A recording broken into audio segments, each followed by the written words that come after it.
দোস্ত ওইদিকে লম্বা কথা বলার সুযোগ নাই। আমি আপনাদের সামনে মেহমানদারি নিয়ে কথা বলতেছিলাম।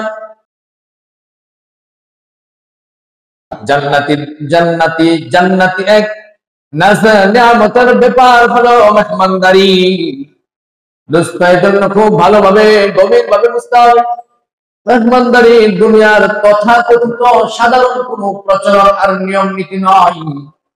মেহমানদারি হলো জান্নাতের একটা আমল, সরাসরি যেটার উপর আমার আল্লাহ নিজে আমল করেন। সুবহানাল্লাহ। আমার মালিক আল্লাহ রাব্বুল আলামিন হলেন মেজবান। পৃথিবীর সকল মুত্তাকি পরহেজগার মানুষগুলো হলো আল্লাহ পাকের মেহমান। সুবহানাল্লাহ। আদম আলাইহিস সালাম জান্নাতে চলে গেলেন, মালিক পয়গম্বর আদমকে জান্নাতে পাঠিয়ে দিলেন। সাথে সাথে তার শান্তির জন্য হাওয়া আলাইহিস সালামকেও সাথে দিয়ে দিলেন। আদম এবং হাওয়া জান্নাতে বসবাস করতে লাগলেন।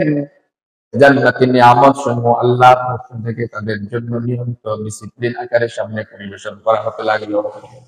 তার মানে তারা আল্লাহর মেহমান হয়ে গেলেন। এই দুনিয়াতে আমি আপনি আসার পর আমলের মাধ্যমে যদি আবার আল্লাহ সন্তুষ্টি অর্জন করতে পারি, আমরা আবারও কার মেহমান হয়ে যাব? চিল্লায় বলে আরেকটু জোরে বলেন না। সবচেয়ে সৌভাগ্যবান তো সেই ব্যক্তি যার মেহমানদারি মালিক করেন, যার মেহমানদারি স্বয়ং আল্লাহ রাব্বুল আলামিন করবেন।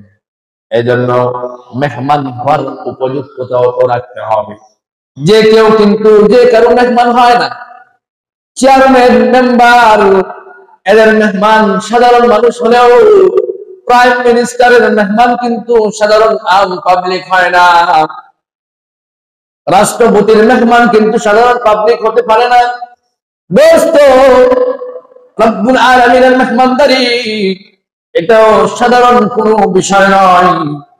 যেমন বাংলাদেশের অনেক গণ্য মানুষ স্কলারদেরকে বিদেশ থেকে স্পেশাল ভাবে মেহমান বানানোর জন্য চিঠি পাঠান, আমরা আপনার মেহমানদারি করতে চাই। রাষ্ট্রীয় ভাবেও এক দেশ থেকে আরেক দেশে মানুষ মেহমান হয়ে যায়।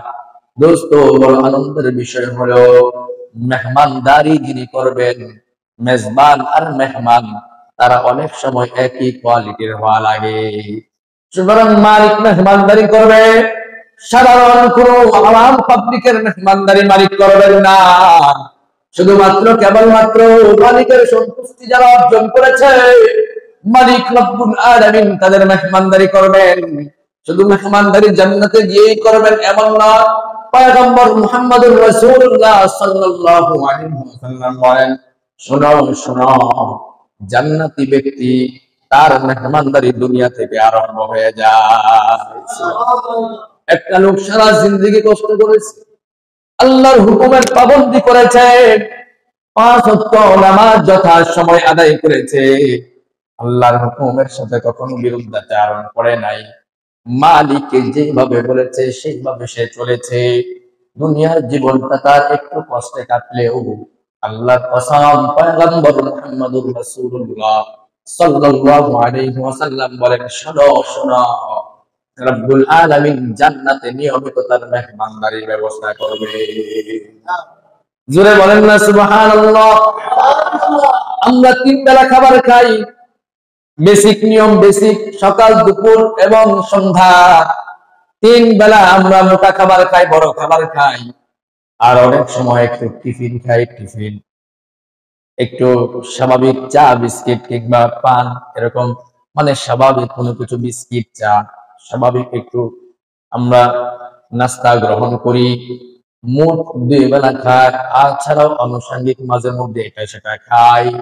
তো খাবারের জন্য ন্যূনতম সব মিলিয়ে ধরলে 5 বার যদি আমি খাবার খাই দুনিয়াতে, বিশ্বনবী জনাবে মুহাম্মদুর রাসূলুল্লাহ সাল্লাল্লাহু আলাইহি ওয়াসাল্লাম বলেন, শোনো শোনো, যদি তোমাদের মধ্য থেকে কেউ দৈনন্দিন জীবনে 5 বার আল্লাহর ঘরে যাতায়াত করে, আল্লাহর ঘরে যাতায়াত করে যাওয়া আসা করে, শুনে নাও শুনে নাও, রব্বুল আলামিন তুমি যেমন ভাবে জামাতে নামাজ পড়ার জন্য দৈনিক নিয়ম বানিয়ে নিয়েছো, 5 ওয়াক্ত সালাতের জন্য মসজিদে গিয়েছো, আরশে আজিমের মালিক আল্লাহ ঠিক তেমনি ভাবে জান্নাতে স্পেশাল ভাবে তোমাকে 5 বার মেহমানদারি করাবে। একটু জোরে বলেন না সুবহানাল্লাহ, জোরে বলেন আল্লাহু আকবার, আর একটু জোরে বলেন আল্লাহু আকবার। বুখারী শরীফের 662 নম্বর হাদিসের বর্ণনা, মুসলিম শরীফের 669 নম্বর হাদিসের বর্ণনা। বিশ্বনবী মুহাম্মদুর রাসূলুল্লাহ সাল্লাল্লাহু আলাইহি ওয়াসাল্লাম বলেন, মান গাদা ইলাল মাসজিদি আও রাহা আ'আদাল্লাহু লাহু ফিল জান্নাতি নুজুলা কুল্লামা গাদান আও রাহা। সরকারে দু আলম মুস্তাফা রাহমাতাল লিল আলামিন বলেন, যেই ব্যক্তি জামাতে হাজির হওয়ার জন্য, জামাতে সালাত আদায় করার জন্য সকাল এবং সন্ধ্যা মসজিদে আসা যাওয়া করে, আল্লাহ রাব্বুল আলামিন তার ইন্তেকালের পর জান্নাতেও তার জন্য সকাল বিকাল মেহমানদারির ব্যবস্থা করবে। সুতরাং আমরা যারা জামাতে নামাজ পড়ি অনেক ঠকে গেছি, অনেক লাভবান হয়ে গেছি। মালিকের জান্নাতি মেহমানদারি আমাদের জন্য রেডি হইতেছে। এজন্য যারা নামাজ পড়ে না, সালাত আদায় করে না, যারা মালিকের দরবারে সিজদা দেয় না, এর চেয়ে বড় জাহালাত, এর চেয়ে বড় মূর্খতা, এর চেয়ে বড় কমবখতি, এর চেয়ে বড় কপাট। যারা সালাত আদায় করে না, মালিকের জান্নাতের মেহমান তারা হতে পারবে না। যারা সালাত আদায় করে না, মালিকের জান্নাতের মেহমানদারিও তারা পাবে না। যদি কেউ ইন্তেকালের পর শান্তিতে আর নিরাপত্তার সাথে জান্নাতের মেহমান হতে চায়, শান্তি আর নিরাপত্তার সাথে মালিকের জান্নাতের নিয়ামত সমূহ ভোগ করতে চায়, যদি কেউ চায় ইন্তেকালের পর আমার কবরটা জান্নাতের বাগান হয়ে যাক, যদি কেউ ইন্তেকালের পর জান্নাতের নিয়ামত সমূহ আমার কবরের মধ্যে চালু হয়ে যায়, যদি কেউ চায় আমার ইন্তেকালের পর আমি আমার মালিকের সান্নিধ্য অর্জন করতে চাই, যদি কেউ চায় আমার ইন্তেকালের পর মালিকের জান্নাতের নিয়ামতের অধিবাসী আমি হতে চাই, ইমানের সাথে মুসলমান বলেন সালাত জামাতের সাথে পড়ার দরকার আছে না নাই? এই জন্যই তো বুখারীর এই হাদিসের মধ্যে বিশ্বনবী বলেন, শোনো শোনো, যারা সকাল বিকাল মসজিদে যায়, যারা সকাল বিকাল জামাতে নামাজ পড়ার জন্য ফিকির করে চিন্তা ভাবনা করে, মালিক দুনিয়াতে সে মালিকের কাজ আদায় করে দিবে, তো জান্নাতে মালিক তার মেহমানদারির ফয়সালা করে দিবে। সুবহানাল্লাহ, সুবহানাল্লাহ বিহামদিহি। আজীব এক হাদিস। মুহতারাম হাজিরিন, তার মানে জান্নাতেও রব্বুল আলামিন আমাদের মেহমানদারি করবে। সুতরাং জান্নাতি একটা গুণাবলীর নাম হলো মেহমানদারি। চাইলেই যেমন সবাই জান্নাতি হবে না, চাইলেই যেমন সবার জান্নাত নসিব জুটবে না, চাইলেই যেমন সবাই মালিকের মেহমানদারি গ্রহণ করতে পারবে না, চাইলেই যেমন মালিকের সন্তুষ্টি অর্জন করে জান্নাতের মেহমান সবাই হতে পারবে না, ঠিক তেমনি ভাবে জান্নাতি এই গুণাবলী, জান্নাতি এই গুণ আদম সন্তানের ভিতরে সর্বশ্রেষ্ঠ মাখলুক মুসলমান বিশ্বনবীর উম্মত, তারাও কিন্তু এটা অর্জন করতে পারবে না। টাকা হলে মানুষকে খাওয়ানো যায় না, টাকা হলে মানুষের মেহমানদারি করা যায় না, হয় না?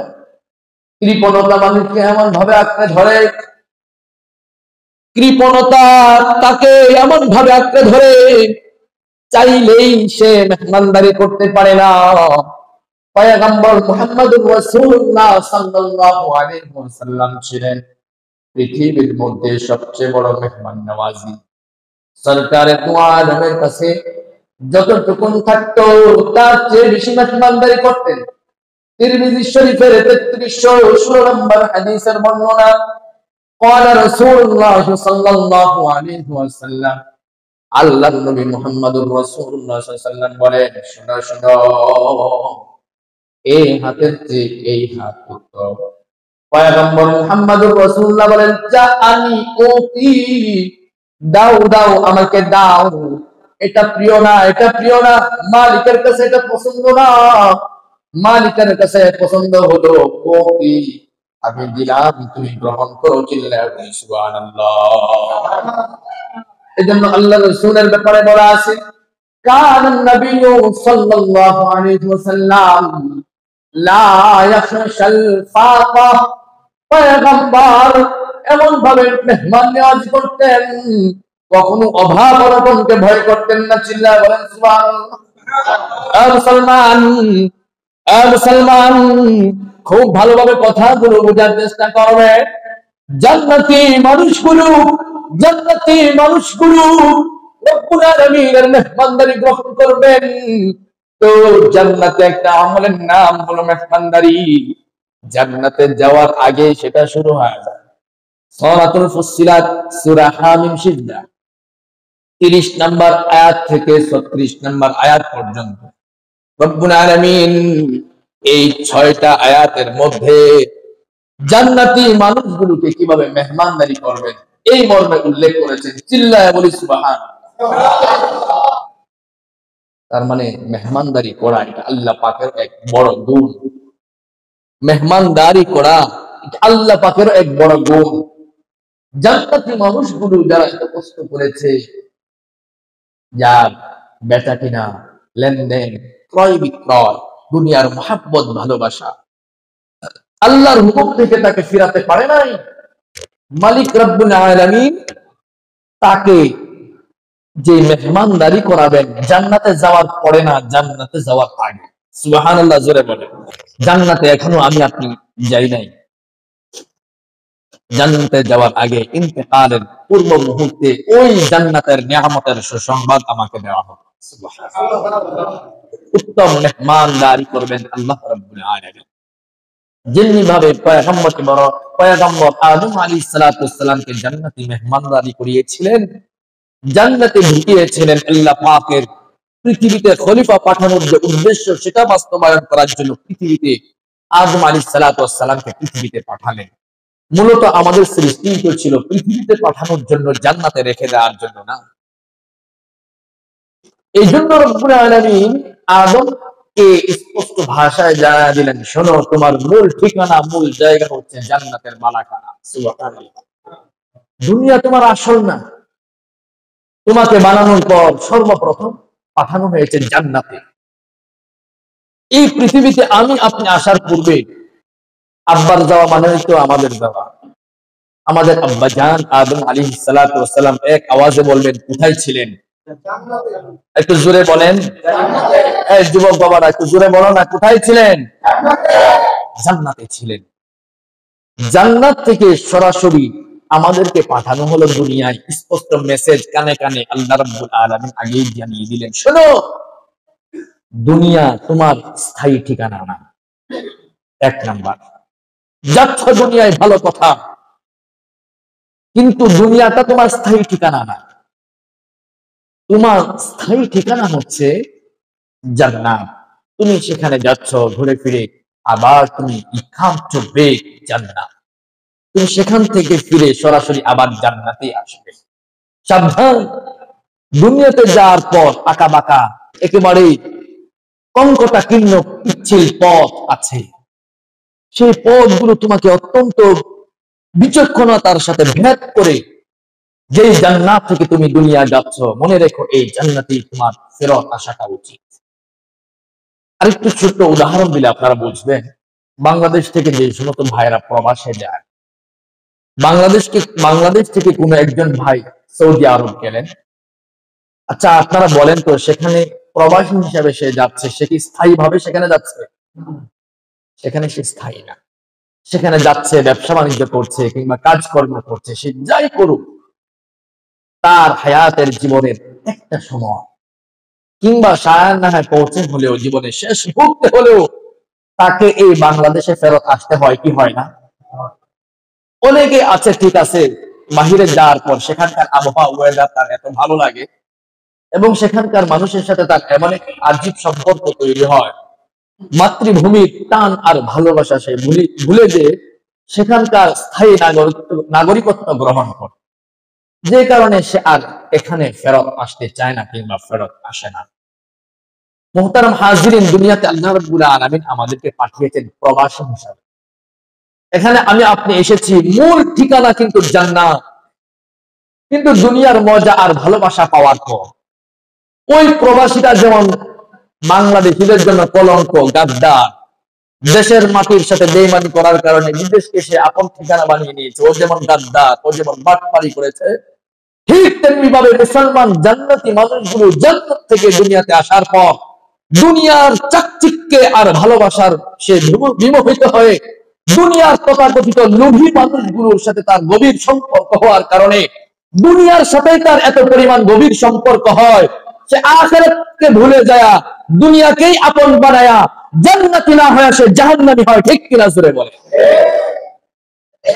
দুনিয়াতে আসার পর দুনিয়া লোভী মানুষগুলোর সাথে তার সম্পর্ক গড়ে ওঠার কারণে সে যখন দেখে এক সুদখোর, সুদ খায়া খায়া কোটি কোটি টাকার মালিক হয়ে গেছে, সে যখন দেখে দুর্নীতিবাদ অফিসার সরকারের গুরুত্বপূর্ণ চেয়ারে বসে কোটি কোটি টাকা মেরে দিয়ে দেশের 12টা বাজিয়ে সে যেমন আঙ্গুল ফুলে কলা গাছ হয়ে গেছে, সে যখন লোভে পড়ে যায়, সে যখন দেখে আমার বন্ধু একসাথে লেখাপড়া করেছি, সে অমুক থানাতে আছে, সে তো সেখানে বসে বসে মাশাআল্লাহ অনেক টাকা কামাচ্ছে, এই লোভ যখন তাকে সেই লোভের দিকে উৎসাহিত করে, ওই মুসলমান আখিরাত নষ্ট করে দুনিয়ার এই লোভী মানুষগুলোর সাথে সেও লোভী হয়ে তার পরকালকে সে নষ্ট করে দেয়।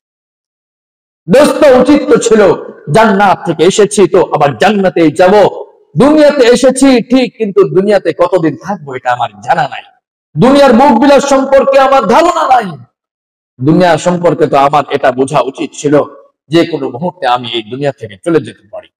দোস্ত, আমার জেহেনে তো এটা থাকা উচিত ছিল বিগত 100 বছর আগে আমি যে ভিটে মাটিতে আছি, যে বাড়িতে অবস্থান করছি, এই বাড়িতে কে ছিলেন আমার জানা নাই। বুকে হাত দিয়ে আপনারা কেউ বলতে পারবেন না?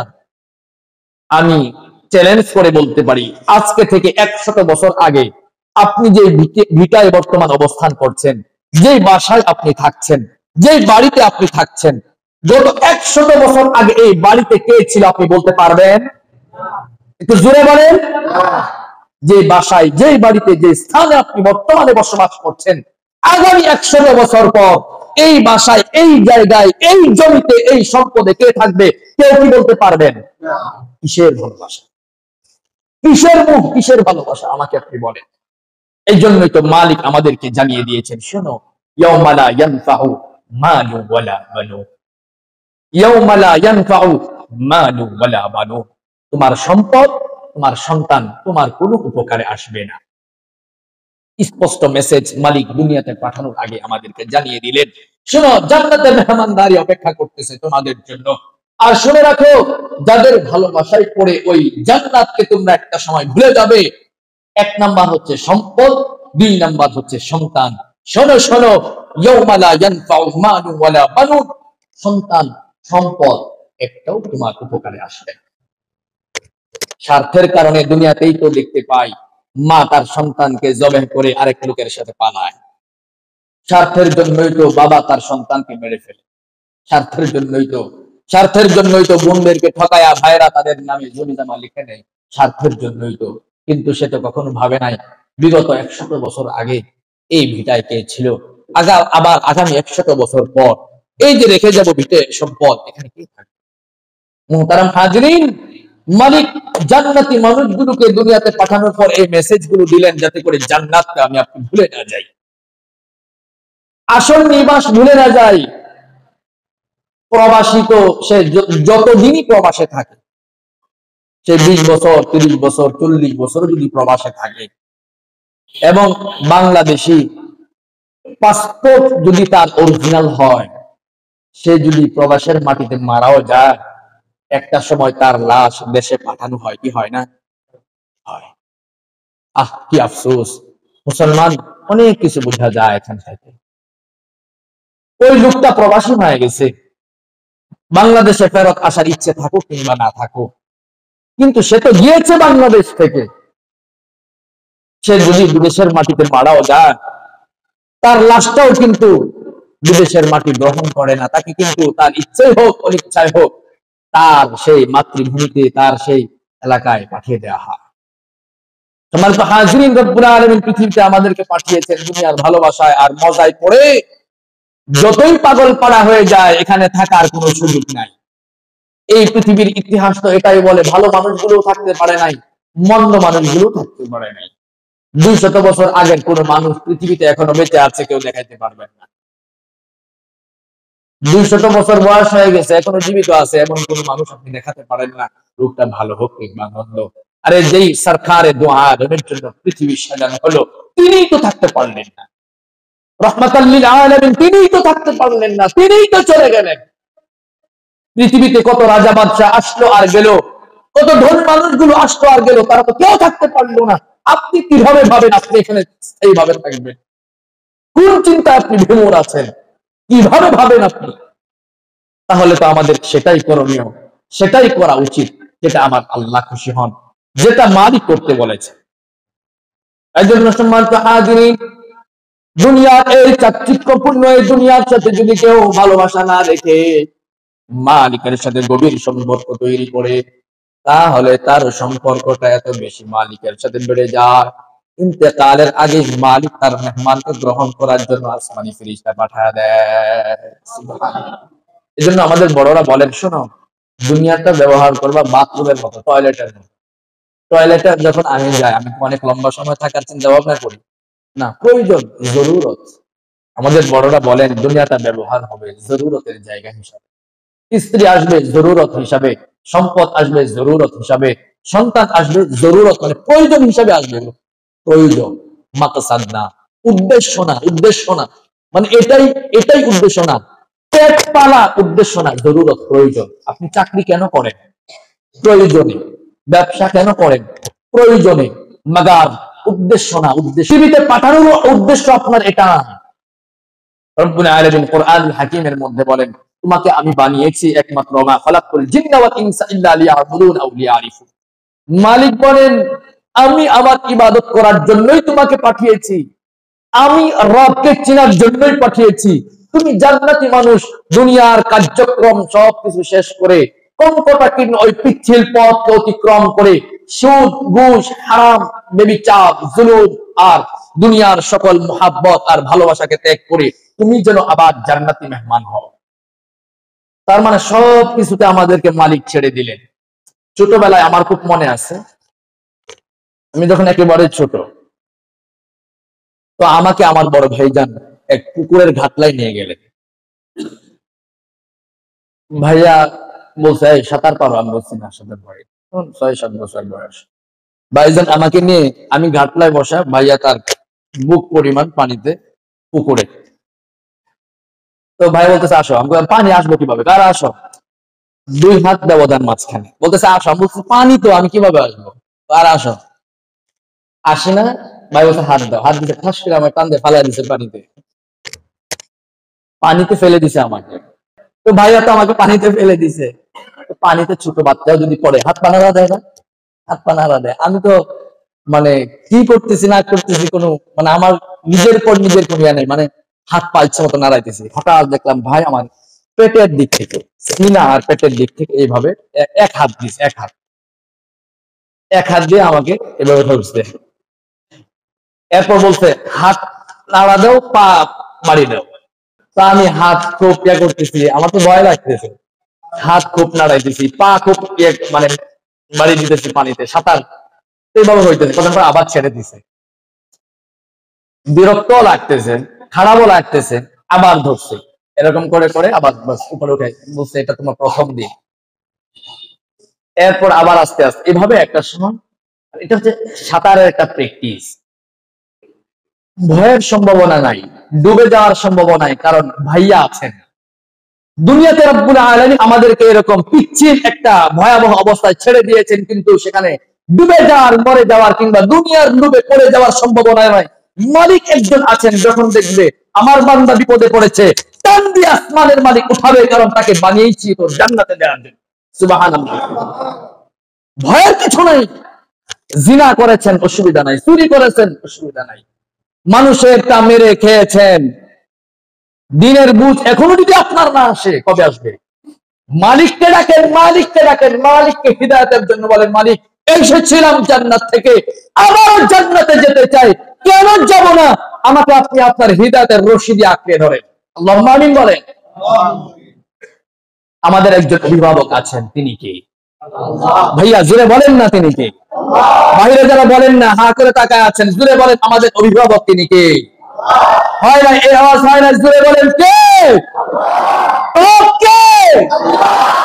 হাজিরিন, আমরা জান্নাত থেকে এসেছি, জান্নাতে যাব, জান্নাতে আমাদেরকে আমাদের মালিক মেহমানদারি করবেন। মূল টপিক হচ্ছে এটা, মূল বিষয় হচ্ছে এটা।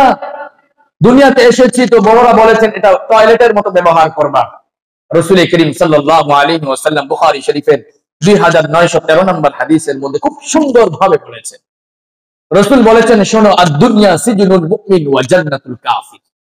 দুনিয়াটা মুমিন মুসলমানের জন্য জেলখানা। জেলখানা, জেলখানায় যেমন যা ইচ্ছে তা করা যায় না, যেখানে ইচ্ছে সেখানে যাওয়া যায় না, যা ইচ্ছে তা ভক্ষণ করা যায় না, খাওয়া যায় না। রাসূল বলেন, আদ-দুনিয়া সিজনুল মুমিন, দুনিয়াটা মুমিন মুসলমানের জন্য জেলখানা। ওয়া জান্নাতুল কাফির, কাফির বেঈমানদের জন্য বালাখানা। বেঈমানরা যেমনি ইচ্ছা এভাবে চলবে, বেঈমানরা যা ইচ্ছা তাই করবে, বেঈমানরা দুর্নীতি করবে, বেঈমানেরা ঘুষ খাবে, বেঈমানেরা সুদ খাবে, বেঈমানেরা চুরি করবে, বেঈমানেরা ব্যভিচারী করবে, বেঈমানেরা অপরকে ঠকাবে, বেঈমানেরা যা ইচ্ছে তাই করবে। কারণ তারা দুনিয়াকে প্রয়োজন হিসাবে নেয় নাই, দুনিয়াকে তারা উদ্দেশ্য হিসাবে নিয়েছে। দুনিয়াকে অর্জন করা তারা তাদের জীবনের মূল উদ্দেশ্য বানিয়েছে। মুমিন মুসলমান ইমানদার কখনোই দুনিয়াকে তার জীবনের মূল উদ্দেশ্য বানাতে পারে? জোরে বলি পারে? তাদের জীবনের মূল উদ্দেশ্য হচ্ছে জান্নাত। মুমিন মুসলমান ইমানদারের জীবনের মূল উদ্দেশ্য কি ভাইয়া বলেন না? যারা এখানে আজকে নামাজে জামাতে শরীক হয়েছেন, এত এত এত এত অসংখ্য মানুষ, আলহামদুলিল্লাহ। ইমানের সাথে বলেন তো, এখানে আপনারা এসেছেন, আপনাদেরকে দুনিয়ার কোনো লাভ আছে আজকে এখানে যে এসেছেন?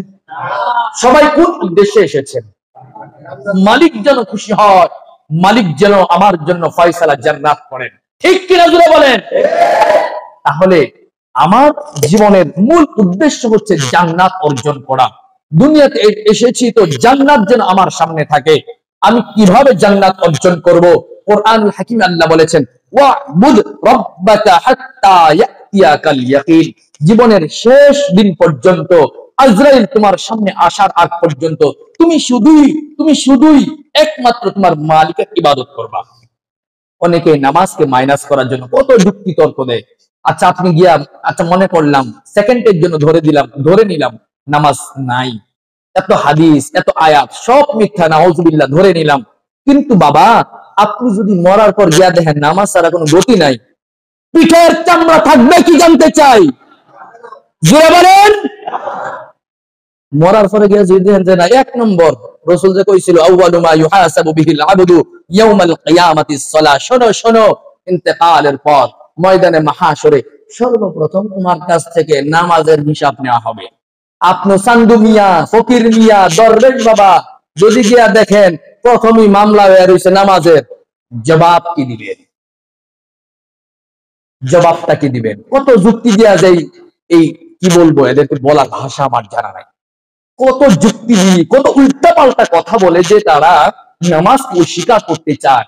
স্পষ্ট মনে রাখবেন, ইসলামের কোন বিধান নিয়ে যদি কেউ কটূক্তি করে, ইসলামের কোন বিধিবিধান যদি কারো ভালো না লাগে, বিশেষ করে ইসলামের 5 রুকনের কোন এক রুকনকে যদি কেউ অস্বীকার করে, সাথে সাথে সে কাফের হয়ে যায়।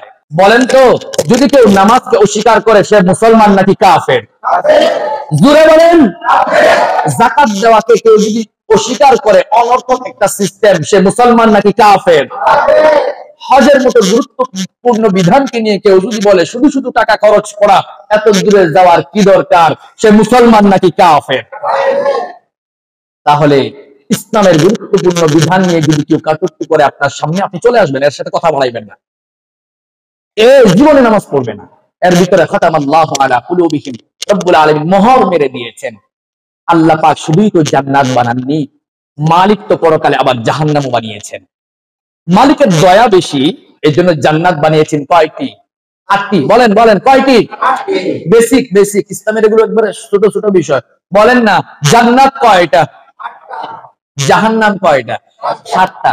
মালিকের দয়া বেশি তো, দয়া বেশি তো। ওই যে সাঁতারের সময় ভাইয়া যেমন আমারে ধরছে, আমি যেন পড়ে না যাই, ডুবে না যাই, ইয়াবতাগু বিইলাইহিল ওয়াসিলা, আল্লাহ পাক উসিলা তালাশ করবে কিভাবে আমার বান্দাকে মাফ করা যায়। মালিকের দয়া বেশি, এর জন্য জান্নাতের সংখ্যা বেশি, জাহান্নামের সংখ্যা কম। এই জন্য যারা নামাজ পড়ে না, যারা রোজা রাখে না, যারা হজ করে না এবং এই সমস্ত বিধিবিধানগুলোকে অস্বীকার করে, মনে রাখবেন এরা জান্নাতি নয়, এরা জাহান্নামী। ঠিক কিনা জোরে বলে। হাজরিন, জান্নাতি মানুষগুলোকে রব্বুল আলামিন মেহমানদারি করবেন। সূরাতু হামিম সিদ্দাত 30 নম্বর আয়াতে আল্লাহ পাক বলেন, শুনো শুনো, ইন্নাল্লাযীনা ক্বালু রাব্বুনাল্লাহ, আল্লাহু আকবার বলেন। রব্বুল আলামিন বলেন, ইন্নাল্লাযীনা ক্বালু রাব্বুনাল্লাহ সুম্মা ইসতাকামু তাতানাজ্জালু আলাইহিমুল মালাঈকা আল্লা তাখাফু ওয়া লা তাহজানু ওয়া আবশিরু বিল জান্নাহ। আল্লাহু আকবার বলেন, জোরে বলেন আল্লাহু আকবার। ওয়া আবশিরু বিল জান্নাহ আল্লাতী কুনতুম তুআদুন। সূরা হামিম সিদ্দাত 30 নম্বর আয়াত আল্লাহ পাক বলেন, শুনো, দুনিয়াতে আসার পর ইন্নাল্লাযীনা ক্বালু রাব্বুনাল্লাহ, যারা বলে আমার রব আল্লাহ। একটু আগে আমরা বললাম না আমাদের মালিক কে? আল্লাহ। বলেন না, শেষ দিকে বলেন না কে? আল্লাহ। রব্বুল আলামিন বলেন, শোনো, ইন্নাল্লাযীনা ক্বালু রাব্বুনাল্লাহ, যারা বলে আমার রব হলো আল্লাহ, সুম্মা ইসতাকামু, এর উপর অটল অবিচল থাকে। মানে কি? ইসলাম যা বলে আমি তা করি, বিশ্ব নবী যা বলেছেন আমি তা করি, হাবিবুল্লাহ মুহাম্মাদুর রাসূলুল্লাহর আদর্শ আমি অনুসরণ করি, আল্লাহ পাকের হুকুমগুলো আমি বিরুদ্ধাচারণ করি না, হুকুমগুলো মেনে চলার চেষ্টা করি এবং এই রবের আনিত বিধানগুলোই আমি মনে প্রাণে বিশ্বাস করি। মালিক বলেন, তাতানাজ্জালু আলাইহিমুল মালাইকা, ওই লোকটার যখন ইন্তেকালের সময় হয়ে যায়, আসমান থেকে তাকে অভ্যর্থনা জানায়া জান্নাতে নিয়ে আসার জন্য ফেরেশতা পাঠায় দেয়। জোরে বলেন সুবহানাল্লাহ। ফেরেশতা এসে আমার শিয়রের পাশে দাঁড়িয়ে যায়, মাথার পাশে দাঁড়িয়ে ফেরেশতা আমাকে বলতে থাকে, শুনেন শুনেন, আল্লাহ তাখাফু, আল্লাহ তাখাফু, আপনার কোনো ভয় নাই, আপনার কোনো ভয় নাই, ওয়ালা তাহজানু, আপনার কোনো টেনশন নাই, কোনো টেনশন নাই। সকলে সুবহানাল্লাহ বলার জন্য রেডি থাকেন। ফেরেশতা বলেন, শুনেন শুনেন, দুনিয়াতে আসার পর জান্নাতের মেহমান আপনি, সেটা ভুলে যান নাই। না ভুলে যাওয়ার কারণে কষ্ট করেছে, নামাজ বাদ দেন নাই, রোজা বাদ দেন নাই, যাকাত বাদ দেন নাই। শুনেন শুনেন, মালিকের আসমানি পায়গাম, মালিক চিঠি পাঠায় দিয়েছে আপনাকে, লেখা আছে ওয়াবশিরু বিল জান্নাহ, ওয়া আব্দুল্লাহ ওয়া আব্দুর রহমান, ও জান্নাতি মানুষ, তুমি জান্নাতের সুসংবাদ গ্রহণ করো। আর একটু জোরে বলি সুবহানাল্লাহ। এরপর মালিক বলেন, আল্লাতী কুনতুম তুআদুন, জান্নাত তো হলো ওই জান্নাত যেখানে তোমার মেহমানদারি করা হবে, যে জান্নাত পাওয়ার জন্য তোমরা শুক্রবারে ঘন্টার পর ঘন্টা বসে থাকতা, যে জান্নাত পাওয়ার জন্য ব্যবসা বাণিজ্য বাদ দিয়ে দিতা, যে জান্নাত পাওয়ার জন্য কাজকর্ম সব কিছু বাদ দিয়ে দিতা, যে জান্নাত পাওয়ার জন্য দুনিয়ার সমস্ত মানুষের সাথে বন্ধুদের আড্ডা থেকে ফেরত এসে মসজিদে বসে থাকতা। শোনো শোনো, আল্লাতী কুনতুম তুআদুন, মালিক বলেছেন তুমি তোমার সাথে যতগুলো জান্নাতি নিয়ামতের কমিটমেন্ট করা হয়েছে সবগুলো কমিটমেন্ট বাস্তবায়ন করা হবে। আল্লাতী, তোমার সাথে যে সমস্ত ওয়াদা দেওয়া হয়েছে, আল্লাতী কুনতুম তুআদুন, সবগুলো কমিটমেন্ট আল্লাহ পাক পূরণ করবেন। বলি সুবহানাল্লাহ। এজন্য মুসলমান, আপনাদের কাছে সর্বশেষ জান্নাতি কমিটমেন্ট আর মেহমানদারের একটা হাদিস বলতে চাই। খুতবার শুরুতে যে হাদিসটা আমি বলেছিলাম, বুখারী শরীফের 662 নম্বর হাদিস। দিলটা নরম করে অন্তরে কান দিয়া একটু হাদিসটা আপনারা শোনার চেষ্টা করুন। মুসলিম শরীফের 669 নম্বর হাদিসের বর্ণনা। খুব গভীরভাবে মনোযোগ দিয়ে আপনারা একটু শোনার এবং বোঝার চেষ্টা করুন। আসমানের মালিক মুহাম্মদ, আসমানের মালিক আল্লাহ রাব্বুল আলামিনের পক্ষ থেকে পয়গম্বর মুহাম্মদুর রাসূলুল্লাহ ঘোষণা করলেন, জান্নাতি মানুষগুলোকে রব্বুল আলামিন মেহমানদারি করবেন। শোনো শোনো, মান গাদা ইলাল মাসজিদি আও রাহা আইয়াদাল্লাহু লাহু ফিল জান্নাতি নুজুলা কুল্লামা খাদা আও রাহা। পয়গম্বর মুহাম্মদুর রাসূলুল্লাহ সাল্লাল্লাহু আলাইহি ওয়াসাল্লাম বলেন, শোনো শোনো, যে ব্যক্তি জামাতে সালাত আদায় করার জন্য সকাল এবং সন্ধ্যায় নিয়মিত 5 বার মসজিদে যায়, পয়গম্বর মুহাম্মদুর রাসূলুল্লাহ বলেন, দুনিয়াতে যেমন স্বাভাবিকভাবে বেঁচে থাকার জন্য খাবার গ্রহণ করার প্রয়োজন হয়, মানুষ 3 বেলা মোটামুটি ভালোভাবেই খায়, আরো কয়েক বেলা মানুষ এর মাঝখানে একটু একটু করে নাস্তা গ্রহণ করে, টিফিন খায়। রাসূলুল্লাহ সাল্লাল্লাহু আলাইহি সাল্লাম বলেন, শোনো শোনো, 5 ওয়াক্ত নামাজ জামাতের সাথে যারা পড়ে, আল্লাহ রাব্বুল আলামিন আসমানের মালিক ওয়াদা করেছেন জান্নাতে যাওয়ার পর এই সমস্ত নামাজি বান্দাগুলোকেও স্পেশাল ভাবে আল্লাহ তাআলা মেহমানদারি করাবে। সুতরাং নামাজ ছাড়া আসমানের মালিকের মেহমানদারি পাওয়া যায় না, যায় না। যদি আসমানের মালিকের মেহমানদারি পেতে হয়, আপনি আপনার দুখানা পা আমার সামনে দেন, আপনি এসেছেন জান্নাত থেকে, আবারও যাবেন জান্নাতে, এটা আপনার আসল ঠিকানা।